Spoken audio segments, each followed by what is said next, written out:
Olá, boa tarde a todas e a todos. Estamos aqui de volta. Vamos abraçar a sexualidade. Eu queria agradecer os compartilhamentos, as curtições, as novas inscrições. Atingimos mais de 600 pessoas, o que é muito bom, mas ainda precisamos ir muito mais além. Então vamos lá, cliquem, dê o ok de vocês, escrevam, divulguem entre os amigos, porque uma das coisas mais difíceis do mundo, por incrível que pareça, é se trabalhar com a questão da sexualidade humana. A gente vê vídeos, vê programas, em geral, que tratam da questão da sexualidade, na brincadeira, no erótico, ser uma coisa muito curtida e muito discutida. Mas quando a gente fala de um vídeo pedagógico, um vídeo educativo que pretende trabalhar esses elementos, a gente tem muito mais dificuldade de ser compartilhado pelas pessoas, e do YouTube manter o nosso canal em ação, e que não nos prive de que as pessoas tenham acesso a maiores informações. Bom, na semana passada eu terminei falando sobre duas perguntas de uma ex-aluna sobre as dificuldades na questão da criança, em relação à sexualidade dos pais. Mais uma vez eu retomo a questão que o mais importante no processo da sexualidade é se trabalhar a questão da educação sexual. Não como disciplina, mas trabalhar como uma forma pedagógica, didática, e ao mesmo tempo lúdica, onde as pessoas compreendam, onde as pessoas entendam, ou seja, que ocorra um processo não só de informação, mas também de formação. Então, vamos manter sempre acesa essa luta pela educação sexual. E dentre as perguntas veio a questão do abuso sexual infanto-juvenil, principalmente na infância. E nesse caso, eu não dava tempo, eu deixei para hoje, dizer que é um dos maiores problemas no Brasil, inclusive porque ela se dá dentro da própria família, e independe de classe social. Toda e qualquer família a gente sabe que tem essas questões, e são pessoas próximas, e que a única forma que a gente tem de prevenção é que a família esteja atento a essas mudanças. Essa semana passada, num debate sobre gravidez, ocorreu uma pergunta e inclusive eu disse, não, quando se trabalha a educação sexual, você pode trabalhar em todos os conteúdos temáticos. Por exemplo, quantos casos a gente já descobriu de gravidez na adolescência, pela comunicação? Quantos casos a gente já descobriu de abuso sexual, através de uma redação em língua portuguesa, quando se pede para poder falar da família? Então isso mostra que a gente tem muitos campos de estar atento, porque qualquer pessoa que sofre um abuso, ela tem mudanças de comportamento, ela tem mudanças de atitudes, se ela era uma pessoa muito alegre, pode ficar muito triste, muito deprimida. Se era uma pessoa muito caladona, pode ficar muito agressiva, pode se desenvolver vários comportamentos que são necessários de serem acompanhados.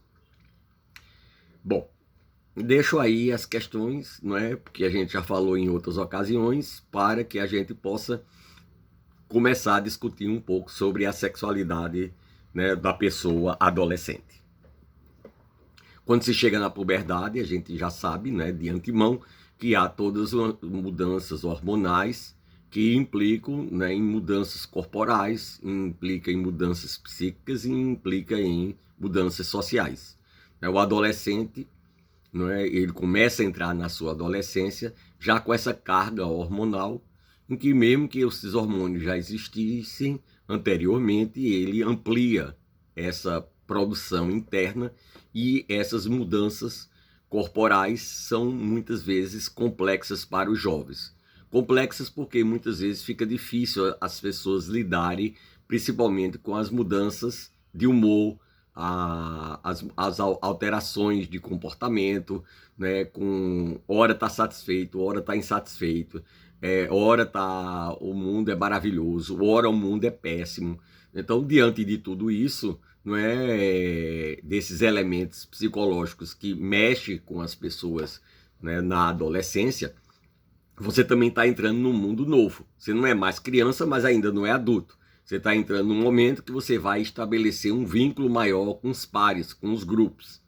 E aí vem muitas pessoas com muitas ideias diferentes. Você já tem um desenvolvimento cognitivo maior e, consequentemente, esse desenvolvimento cognitivo maior também estabelece relações mais amplas do que as brincadeiras infantis. Né? E isso começa, os grupos, as patotas, as festas, as amizades, né? As trocas, né, de relações entre as pessoas, né? E você vai viver realidades diferentes da sua própria família. Você tem uma família mais liberal, mas vai encontrar pessoas que são muito conservadoras. Você tem uma família conservadora, vai encontrar nesse espaço pessoas muito liberais. E tudo isso junto com essas mudanças, não é, que os hormônios provocam. Então você deixa aquele corpo infantil, aparece os pelos nos meninos, aparece também nas meninas, mas as meninas e meninos crescem em altura, a menina começa a aparecer o peito, ou vai se desenvolvendo esse peito, o menino vai ter as poluições noturnas, ou vai começar realmente a sua capacidade reprodutiva. Na menina vai acontecer a menarca, né, que é considerada a primeira menstruação, até se regularizar e ficar naquele ciclo mensal. Às vezes vem, às vezes passa 2, 3 meses sem vir, aí depois volta novamente. Às vezes os meninos têm uma ereção, se excitam, não é? E tem uma ereção e ficam todos desconfiados porque não era o momento adequado, não era a situação adequada, né? E começa os sentimentos, as emoções, as paixões, não é, pela pessoa do outro sexo, independente de qual for, mas começa essas paixões, começa novas leituras de mundo, começa a se viver alguns momentos. E a gente também tem que situar e contextualizar, né, que a adolescência não é uma só, são múltiplas, né, várias formas de se viver a adolescência e também várias maneiras no mundo inteiro tem de se viver a adolescência. A adolescência é uma fase única para qualquer pessoa que entra nela, mas as maneiras, os costumes, a cultura, os valores, tudo isso mexe com as estruturas emocionais, né, com as estruturas sociais e culturais e com a própria estrutura da família. A família ora cobra que você não é mais criança, mas também ora cobra que você não é adulta ainda o suficiente para poder estar querendo viver em festas, em bares, em clubes, com grupos o tempo todo. Os adolescentes ganham mais autonomia, ganham mais liberdade simbólica, interna, psicológica, que faz com que ele busque novos movimentos, novas relações. Tudo isso também causa conflitos, não é?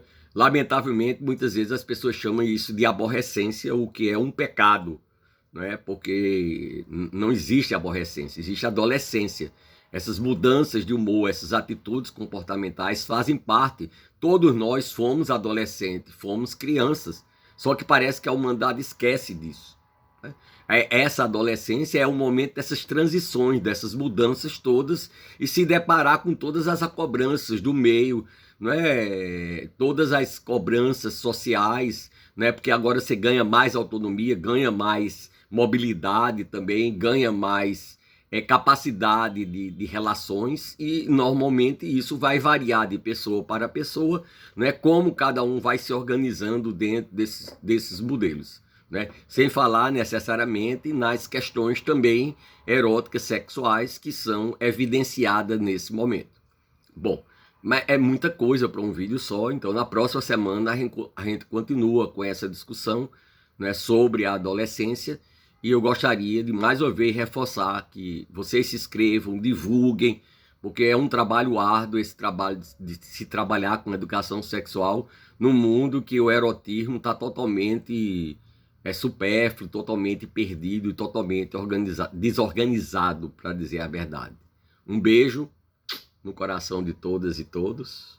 Boa tarde e bom proveito.